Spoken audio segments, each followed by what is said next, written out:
여러분 안녕하십니까?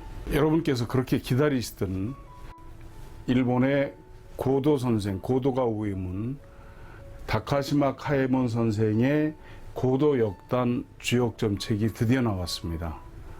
바로 이 책인데요. 아주 크죠?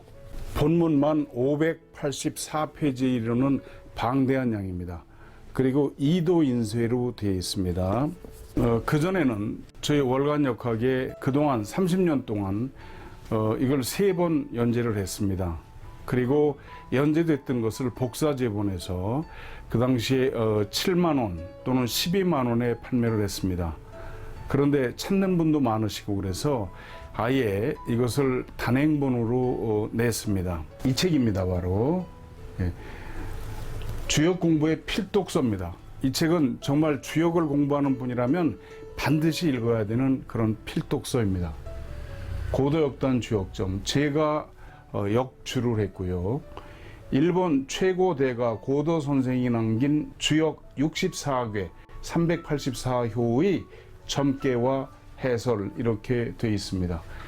그리고 이쪽에 있는 건 제가 작년에 낸 천지신명과 사람들께 바치는 주역, 이건 제가 낸 거죠. 길을 묻는 이들을 위해 점괘 해석을 함께 달았다 이렇게 되어 있습니다.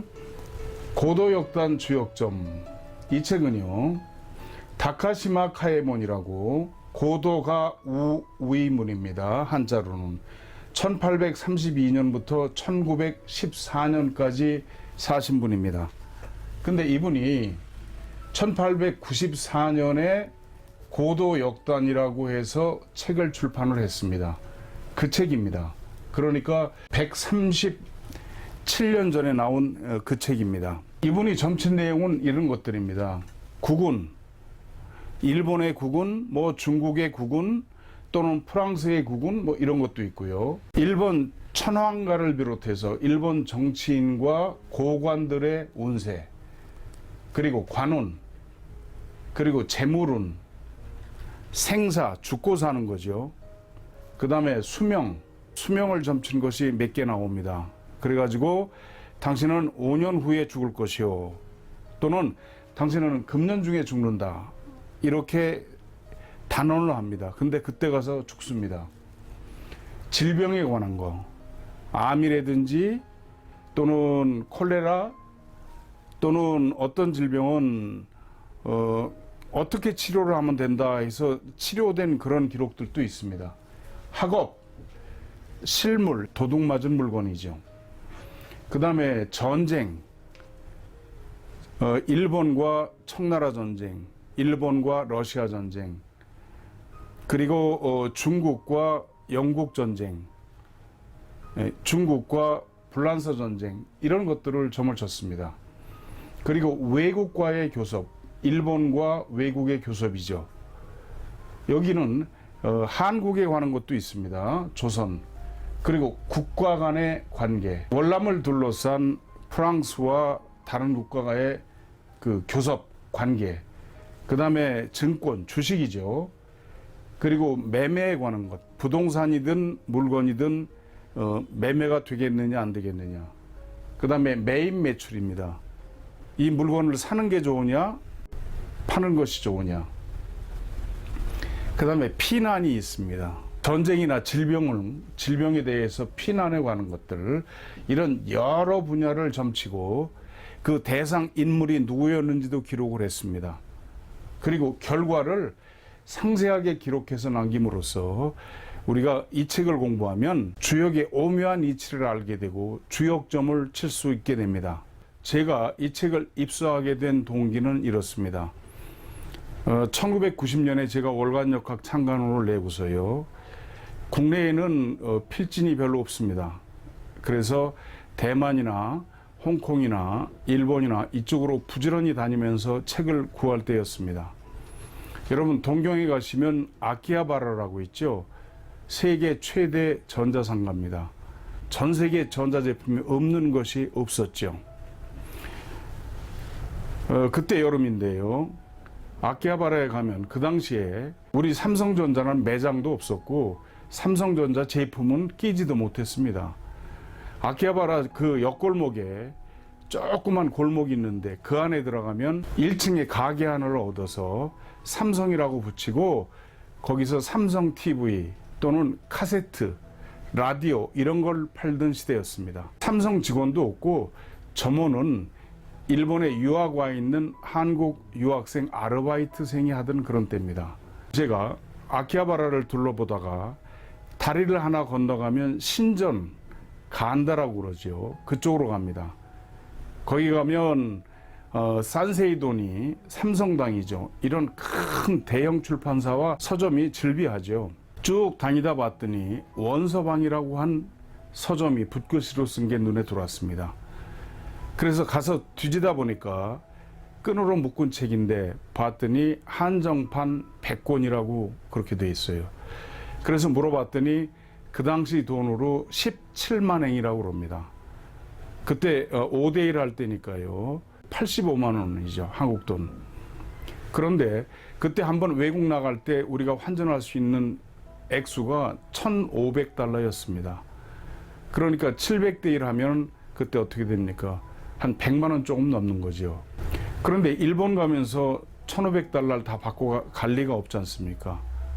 돈도 부족했지만 문제는 외국인한테는 안 판다는 거예요. 그 일본 사람들의 그 이상한 자존심 있지 않습니까? 외국인한테는 안 팔겠다.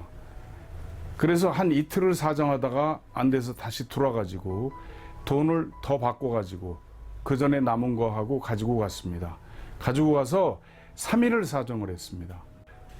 논문을 써야 되는 학생인데 이 책이 꼭 필요하다고 그 영감님한테 사정해가지고 그 당시에 17만 5천 엔인지 주고 그 책을 손에 넣었습니다.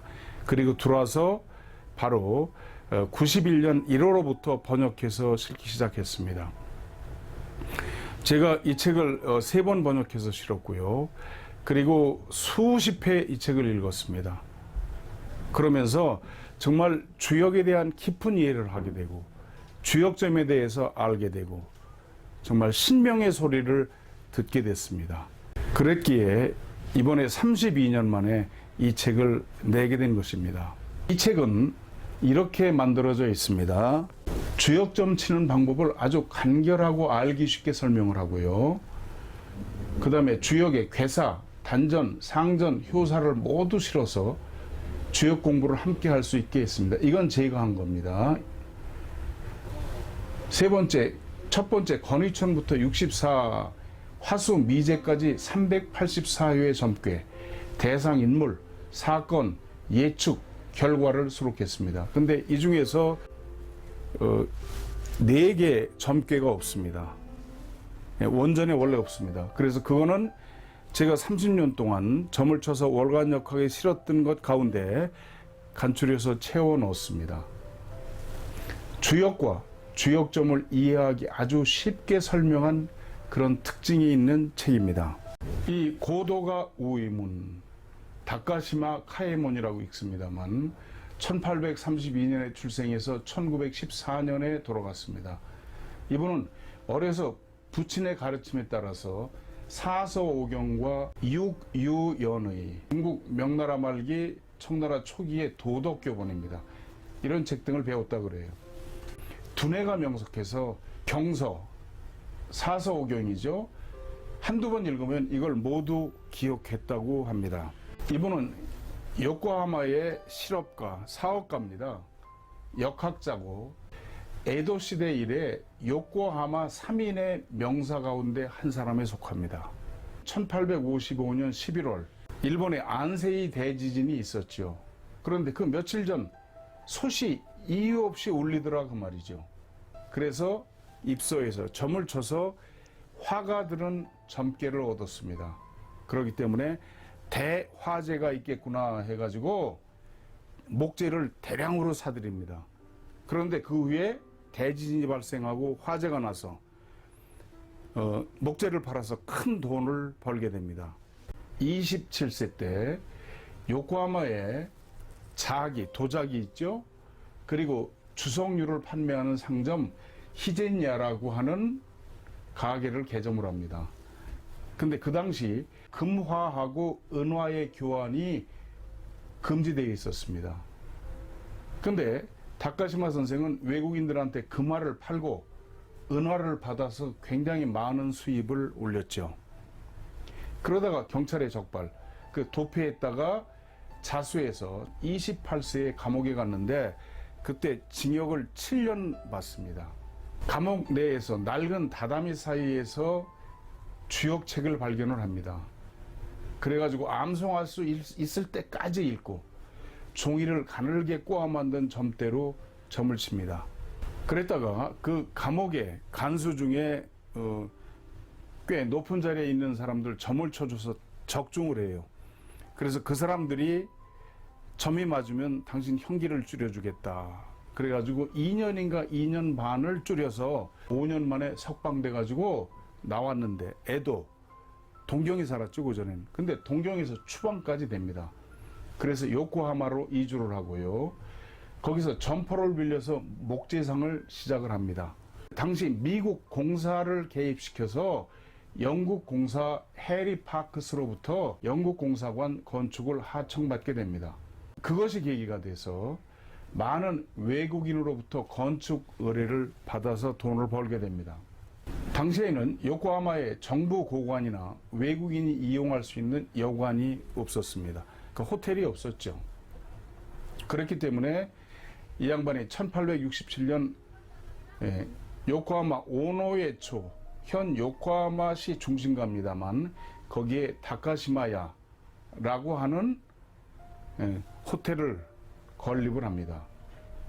그리고 정부 고관 등과 인맥을 만드는 사교장으로도 이용을 했죠. 그런데 이때 군벌이 관굴에 저항을 하죠.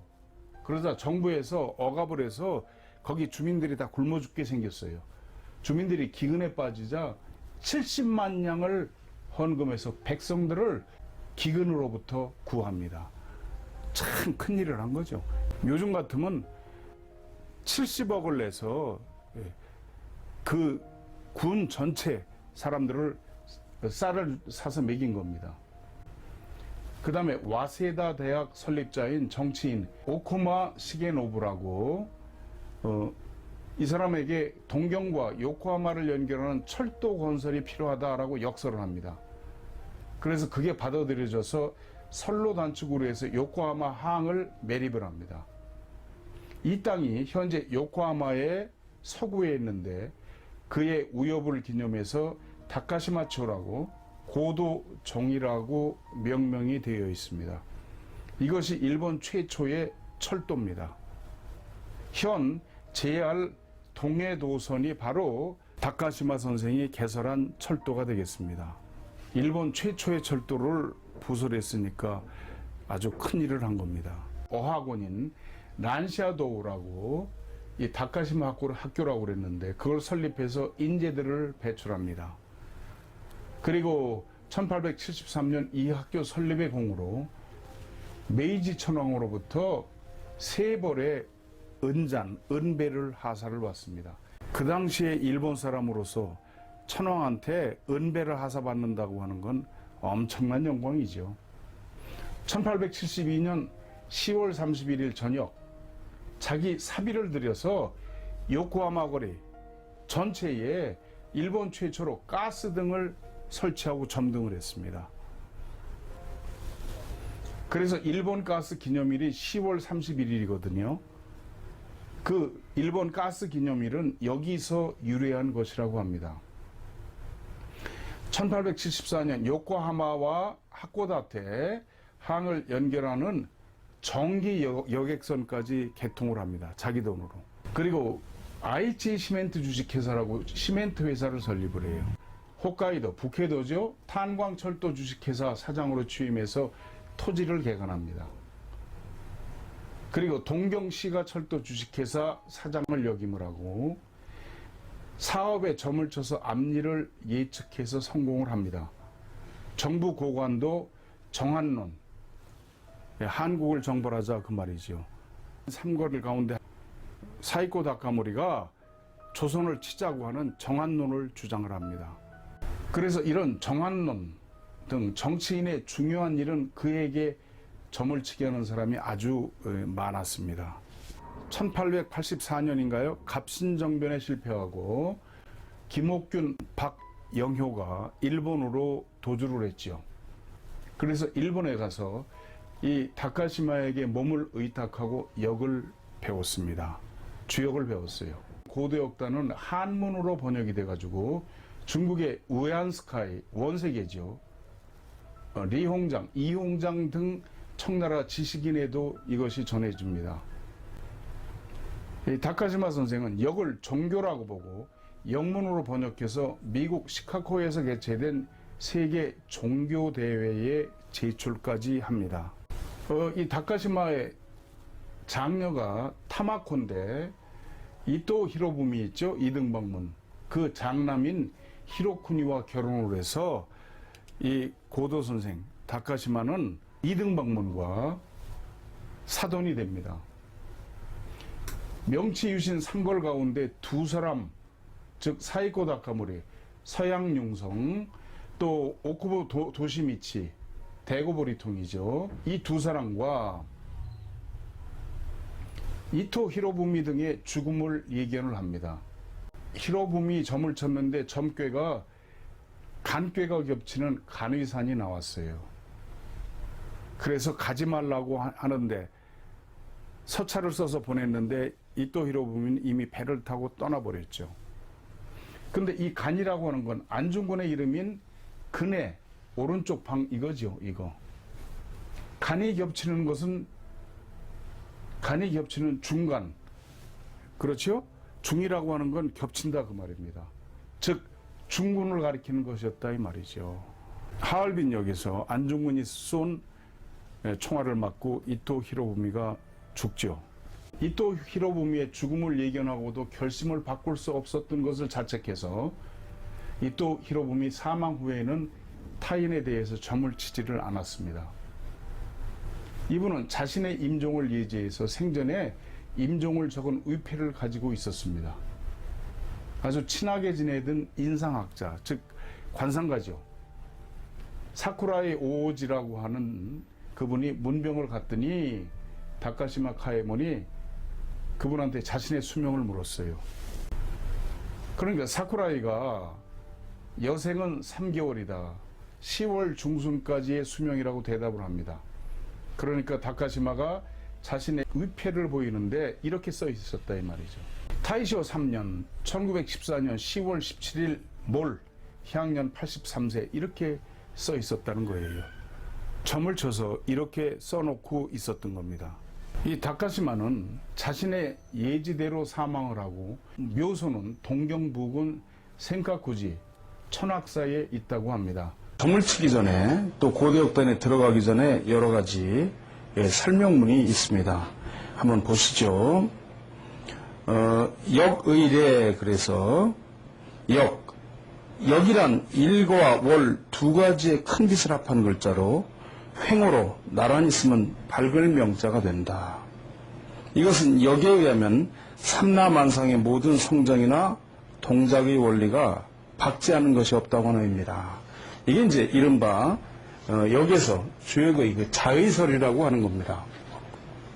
이 역에서는 역이라는 글자에 대해서 몇 가지 뜻이 있습니다. 이거를 자의설이라고 얘기를 합니다.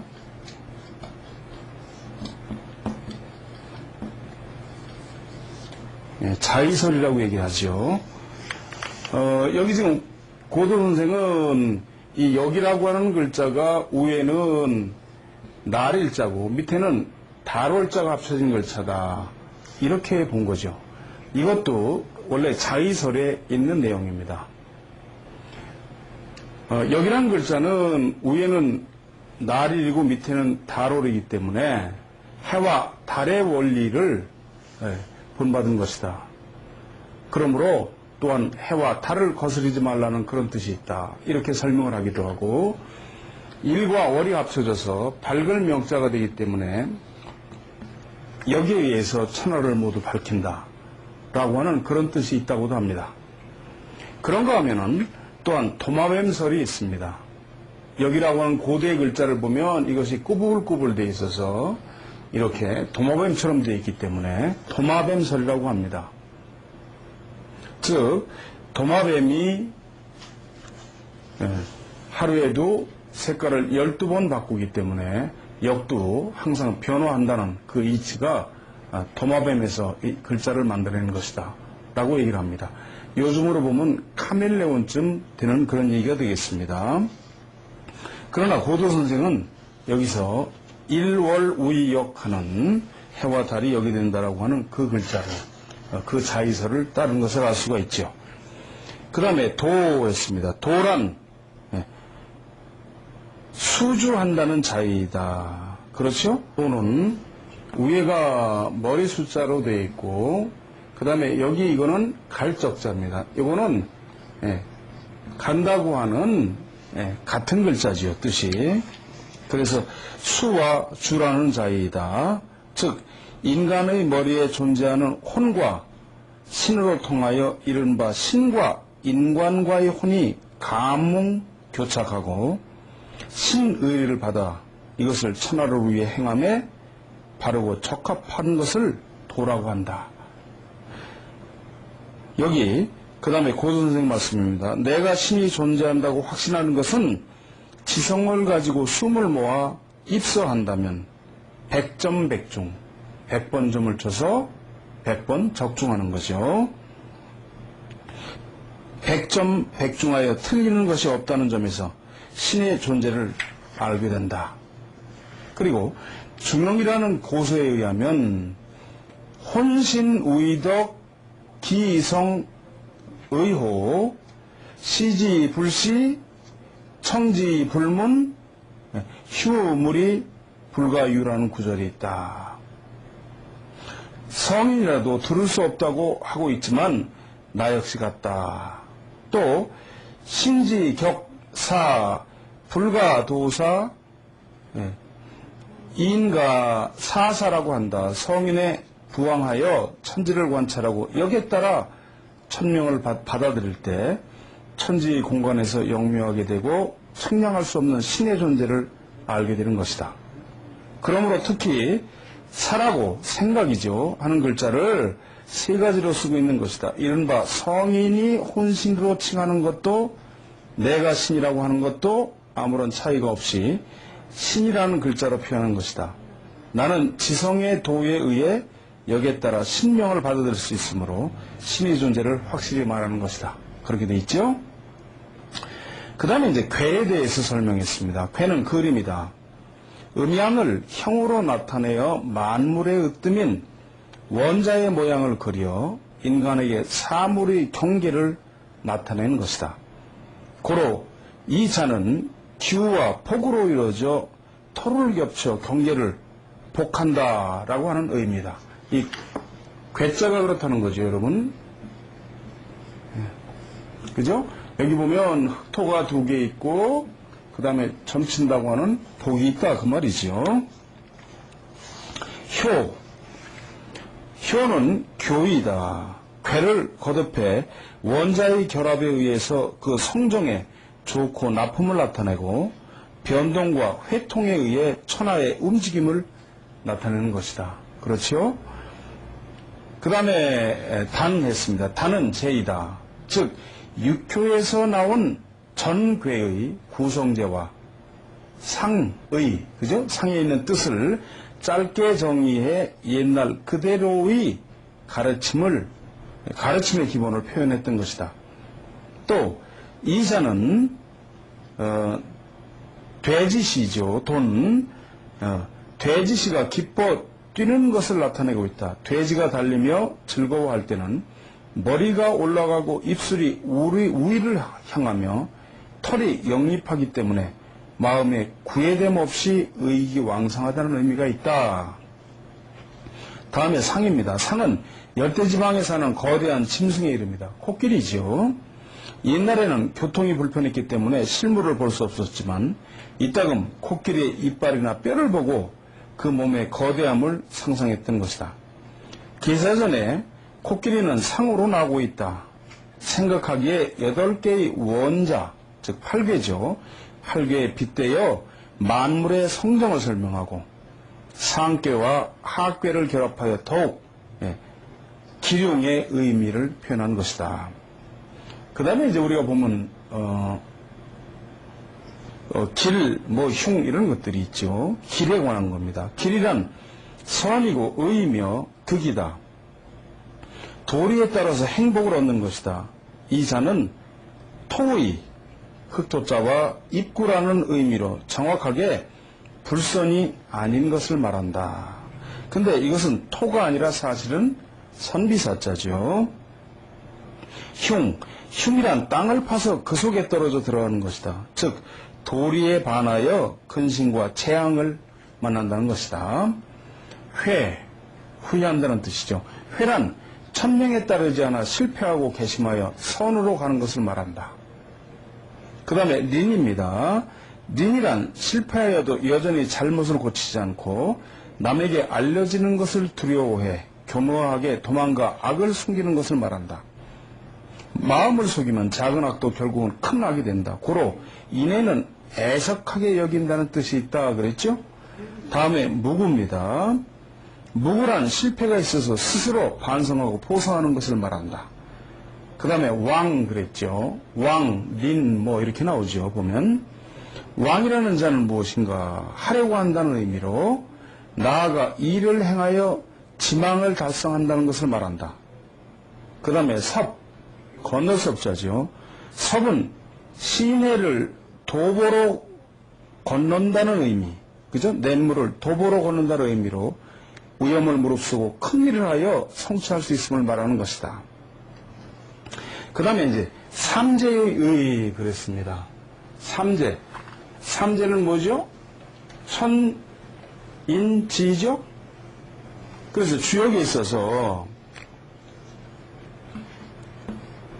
주역에서 가장 정의한 께가 수화기재죠.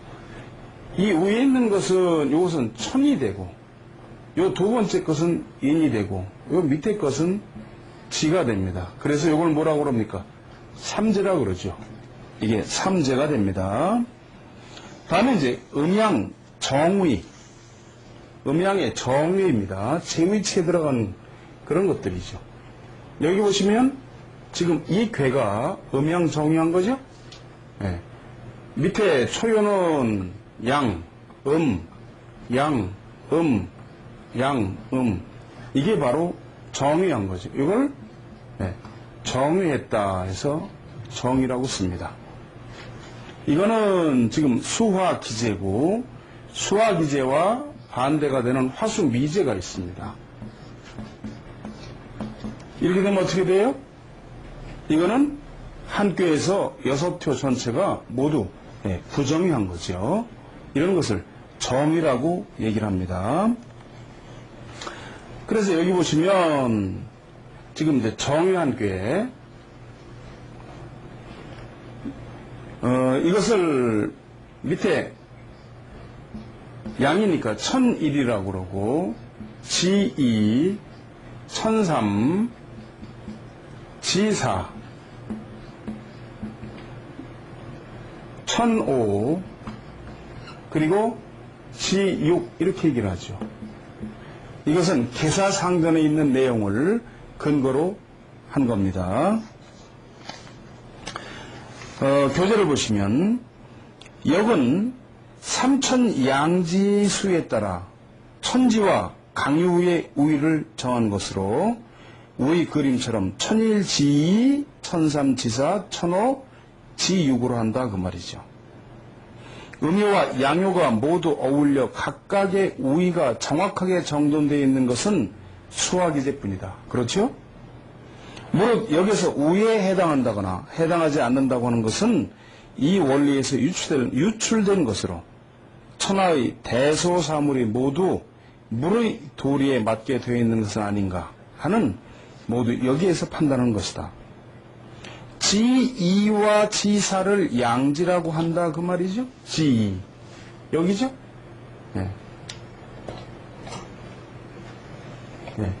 지2와 지4 이것을 양지라고 얘기를 합니다.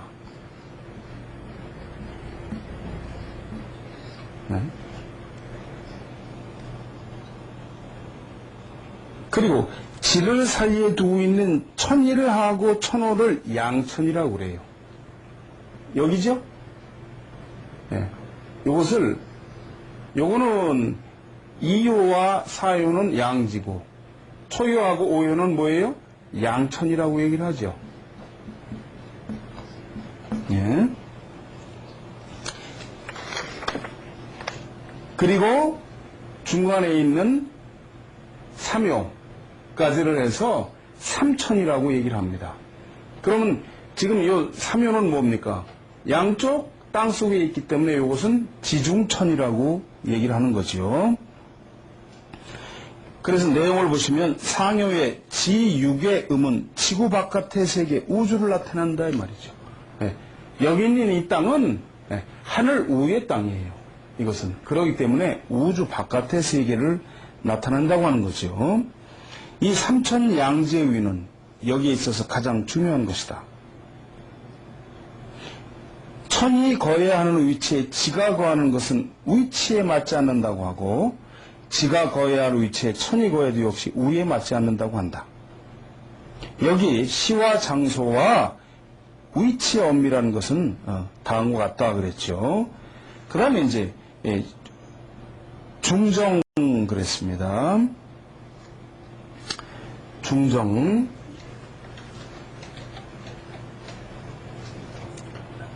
내용을 보시면 먼저 중이란 내꾀의 중앙에 있는 2효와 외꾀의 중앙에 있는 5효로, 중에는 최고의 덕이 있으므로 중정이라고 한다.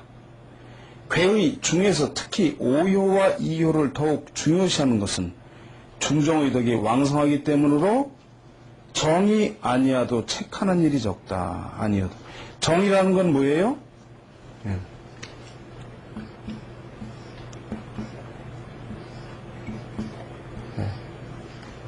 이건 중이 가운데가. 근데 여기서 원래 정이라고 하는 것은 뭐냐면은 여기가 양음이기 때문에 정위에 했느냐 아니느냐 그 말입니다. 중위. 여기 지금 정위에 있죠? 여기도 정위에 있죠.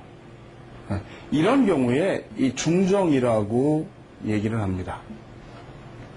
요거는 뭐예요? 그런데 이와 반대로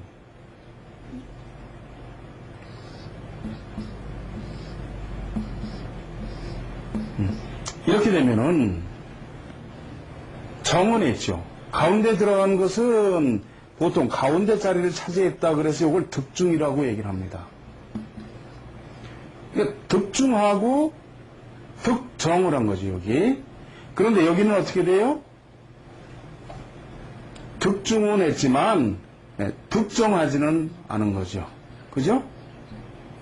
그래서 이런 경우에는 득중 부정 이렇게 얘기를 하죠. 이런 경우에 여기는 득중 득정 해서 중정했다 얘기하고,